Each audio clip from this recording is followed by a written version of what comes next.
नमस्कार। बहुत सारे लोगों ने मुझसे कहा कि राकेश यादव को किस तरीके से पढ़ना चाहिए, कहाँ से खरीदना चाहिए, कौन सी बुक बेस्ट होती है, सारी बातें इस वीडियो में क्लियर करते हैं। क्योंकि राकेश यादव एक बहुत मोटी बुक है और इसको पढ़ना एक तरीके से it seems to impossible for any average student. आपको पता होगा कि मैं इसमें खरीद कर मुझे क्या मिलने वाला है और खरीद कर क्या नुकसान होने वाला है, वो सारी चीज़ें आपको पता होंगी, तो आप कॉन्फिडेंटली इसे परचेस कर सकेंगे।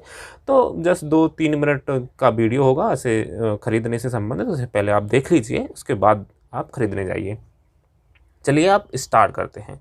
देखिए आपके सामने बुक है राकेश यादव, बाइलिंगुअल लिखा है। अभी जो वर्जन है शायद उस पर अपडेटेड भी लिखा होगा, उसके बारे में मैं बाद में बात करूंगा कि कौन सी आपको परचेस करना चाहिए।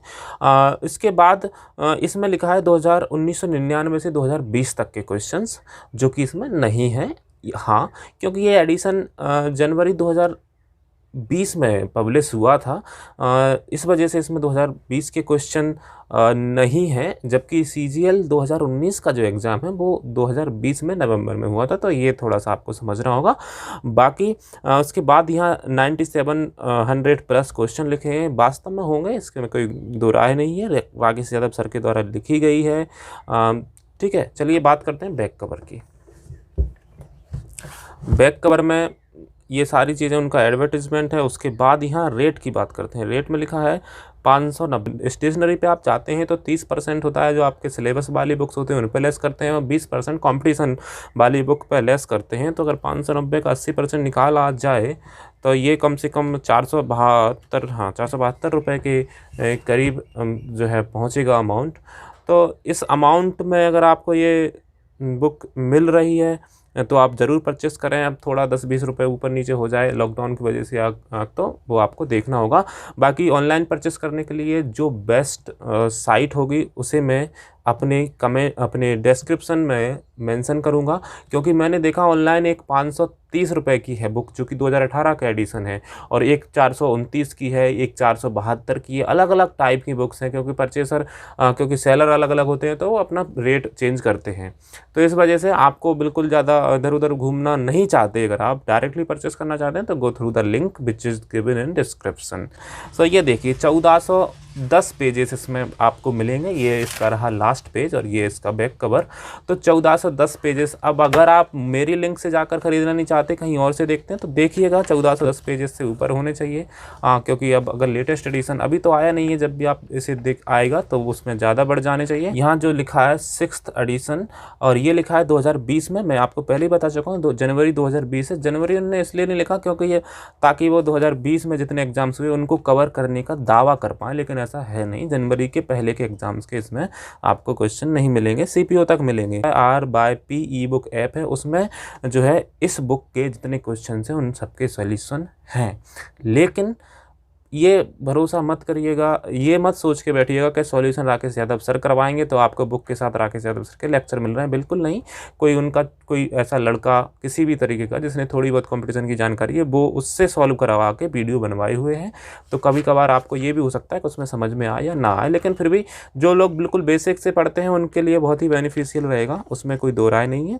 और उसके साथ ही इसके बारे में एक बात और है कि आप जैसे हर पेज आप हर चैप्टर पे, क्योंकि जैसे आप बुक ऐप इंस्टॉल करेंगे तो उसमें आपको सारे चैप्टर मिल जाएंगे, लेकिन अगर आप ढूंढना नहीं चाहते तो हर चैप्टर पे एक जो है आपके लिए वो दिया है QR कोड, जिससे आप डायरेक्टली उस चैप्टर पे जाएंगे तो ये आपका टाइम बचा देगा। उस चैप्टर पे जाकर के क्वेश्चन के नंबर लिखे होंगे, आप क्वेश्चन पे टिक करेंगे तो उसका वीडियो आ जाएगा, शॉर्ट 10-20 सेकंड का वीडियो, उसमें उसका सॉल्यूशन होगा। तो ये तो हो गई इसके QR कोड के बारे में बात। अब बात करते हैं कंटेंट के बारे में। कंटेंट में आप देख सकते हैं नंबर सिस्टम, पावर एनालिसिस में थोड़ा सा इसे और जूम करके लगा दूंगा अगर आपकी सुविधा के लिए।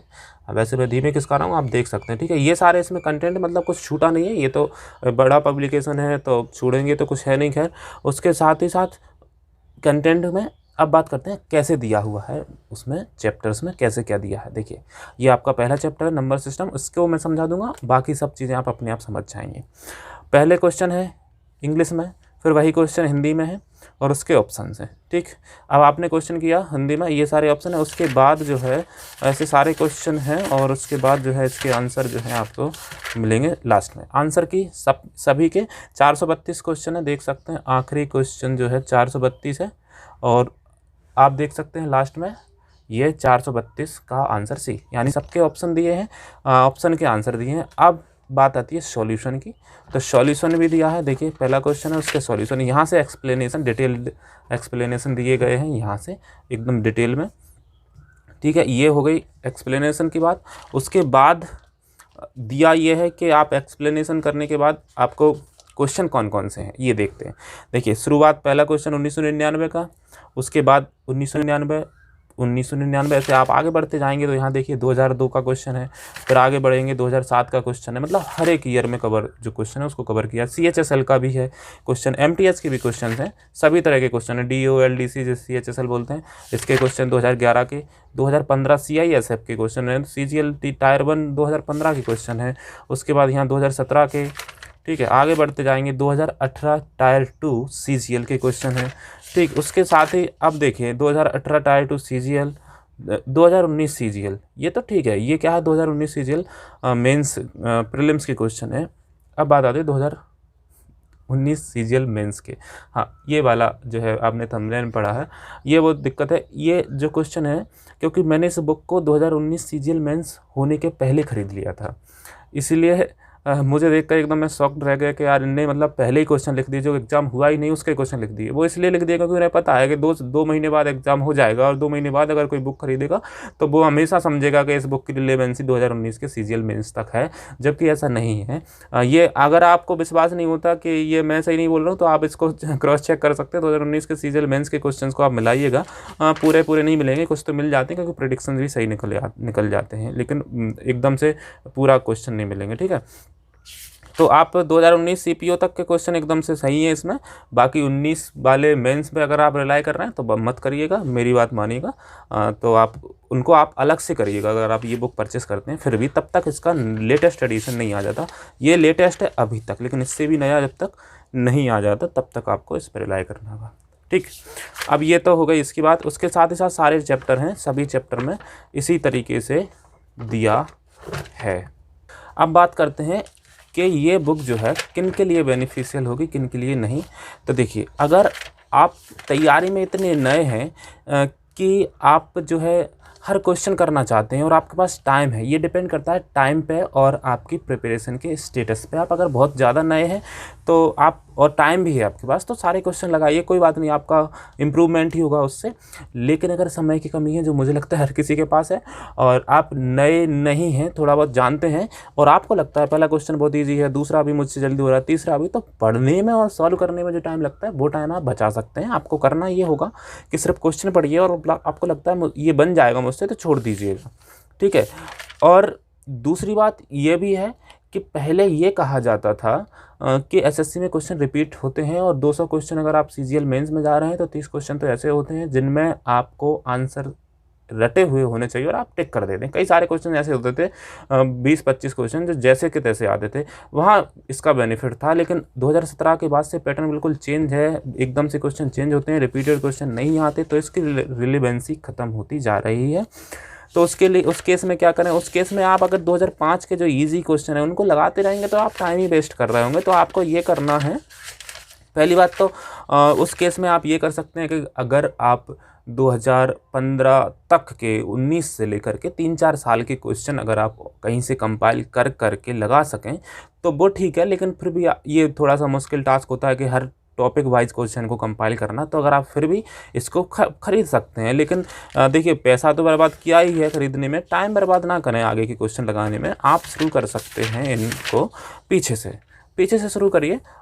अगर आपको लगता है पीछे टफ ज़्यादा होंगे तो आप शुरू कर सकते हैं 2015 के क्वेश्चन से, जहाँ से भी 2015 के क्वेश्चन स्टार्ट होते हैं वहाँ से आप शुरू कर सकते हैं। ऐसे जा सकते हैं पीछे तक, 15 से 19 तक के करिए, पहले हर एक टॉपिक के 15 से 19 तक के करिए, तो आप ये कोई कंप्लीटनेस की फीलिंग आएगी कि मुझे 15 से 19 तक के प्रीवियस ईयर क्वेश्चन हो गए। उसके बाद टाइम बचता है और आप चाहते हैं तो वैसे उसके बाद 15 से पहले वाले क्वेश्चन में आपके लिए कुछ बचेगा अभी नहीं। कुछ क्वेश्चन ऐसे होते हैं जिनमें बच जाते हैं, हाँ। लेकिन मैं फिर भी बताना चाहूँगा कि कुछ टॉपिक ऐसे होते हैं जैसे ट्रिग्नोमेट्री और अलजेब्रा, इन टॉपिक्स में आपको कभी भी ये मत नहीं सोचना है कि ये क्वेश्चन पुराना है, क्योंकि इसमें लेवल डिसेंट होता है। तो इनमें आप सारे करिए, ट्रिग्नोमेट्री, अलजेब्रा, इनके क्वेश्चन आप पूरे के पूरे करिए 1999 से लेकर अब तक के। बाकी आप 2015 से 2019 तक के कर सकते हैं। दूसरा एक ओपिनियन ये भी है कि अगर आपका कोई फ्रेंड है जिसने इसको पढ़ रखी है, आपका कोई बड़ा भाई है जिन्होंने इस बुक को पढ़ रखा है, तो उन्होंने क्या किया होगा, उन्होंने टिक करे होंगे, जो क्वेश्चन उनसे नहीं बना होगा, जो हार्ड क्वेश्चन होगा उस पर उन्होंने टिक किए होंगे। तो उनकी आप बुक को परचेस कर सकते हैं, मतलब उनसे मांग सकते हैं या फिर उनसे ये कह सकते हैं कि आप मुझे वो टिक बता दीजिए जो जहाँ कौन कौन से क्वेश्चन टफ हैं, उनको आप अपनी बुक में टिक करके उन क्वेश्चन को सॉल्व कर सकते हैं। तो उसमें आपको ये फ़ायदा हो जाएगा कि आपको एक ऐसे क्वेश्चन ही मिलेंगे जो उनसे नहीं बने थे, मतलब आपको एक तरीके से इतना पता चल जाएगा जो ईजी क्वेश्चन है, सबसे बन जाते हैं, वो मुझे करने की ज़रूरत नहीं है। तो आप एक काम ये कर सकते हैं। उसके अलावा आप पीछे से स्टार्ट कर सकते हैं, मैंने बताया ही है। उसके अलावा अभी नई जो बुक है मैंने देखी है, बहुत पतली सी बुक अभिनय सर ने लॉन्च की है, हालांकि वो ज़्यादा प्रमोट नहीं करते अपनी बुक को, पता नहीं क्यों। तो उस बुक में मुझे लगा कि बहुत पतली है, जैसे ही वो मेरे पास आएगी मैं उसका ज़रूर रिव्यू करूँगा। तो वो बुक बहुत पतली है, उसमें उन्होंने यही किया है, जो उन्होंने जो क्वेश्चन रिपीटेड हैं उन क्वेश्चन को उसमें इंक्लूड नहीं किया है। ठीक है, तो उस बुक पे जा सकते हैं। बाकी मुझे लगता है मैं इस बुक के बारे में आपको सभी कुछ बता चुका हूँ। हाँ, एसएससी एमटीएस वालों के लिए, एसएससी एमटीएस वालों के लिए भी वही है कि आप देखिए क्वेश्चंस बहुत इजी आते हैं एसएससी एमटीएस में, मतलब बाकी एग्ज़ाम्स की तुलना में इजी आते हैं, वैसे इजी नहीं आते। तो आपको करना ये होगा कि आप भी 2015 से स्टार्ट करिएगा, क्योंकि अब क्वेश्चन का लेवल थोड़ा सा टफ़र होता जा रहा है। 2015 से स्टार्ट करिएगा हर एक चीज़ को, और 19 तक जाइएगा, क्योंकि आप इतना ज़्यादा करने की ज़रूरत नहीं है। और एडवांस एमटीएस में आती नहीं है, तो अलजेब्रा में आपको पूरे करने की ज़रूरत नहीं है, और और बाकी जो भी एक्स्ट्रा टॉपिक हैं जो एडवांस मैथ्स के हैं उनमें आपको पूरे करने की ज़रूरत नहीं है। उम्मीद करता हूँ मैं आपको सारी चीज़ें बता पाया हूँगा। वीडियो बहुत लंबा हो जाता है, मैं बहुत कोशिश करता हूँ कंसाइज वे में चीज़ों को बताऊँ, लेकिन पता नहीं क्यों मुझे लगता है ये भी बता दिया जाए, ये भी बता दिया जाए, तो इसलिए मैं थोड़ी स्पीड भी ज़्यादा तेज़ रखता हूँ अपनी। बाकी जो भी है आपको जैसा भी लगा हो बताइएगा कमेंट सेक्शन में, और कोई भी क्वेरी हो मैं ज़रूर रिप्लाई करता हूँ जब भी मुझे टाइम मिलता है। मैं व्हाट्सएप फेसबुक चलाने से अच्छा समझता हूँ कि यूट्यूब पर अपने जो है फेलो स्टूडेंट्स का रिप्लाई कर सकूँ, अपने भाइयों और बहनों को बता सकूँ, तो ये चीज़ है। तो ठीक है, मिलते हैं अगले वीडियो में, और बताइएगा कोई और बुक आप चाहें जिसका रिव्यू मुझसे, तो मैं करूँगा। वैसे मैं सोच रहा हूँ, मेरे पास नीतू सिंह की बुक है और मैंने उसे पढ़ा है 2-3 बार, उसको मैं बता पाऊँ कि आपको किस तरीके से पढ़ना है, तो उम्मीद करेंगे उसके बारे में मैं कुछ कर पाऊँ आपकी मदद। चलिए, बहुत बहुत धन्यवाद मुझे झेलने के लिए इतनी देर तक, और आपका दिन शुभ रहे। बहुत बहुत धन्यवाद आपका। भगवान करे आप जल्दी अपने लक्ष्य को प्राप्त करें। धन्यवाद।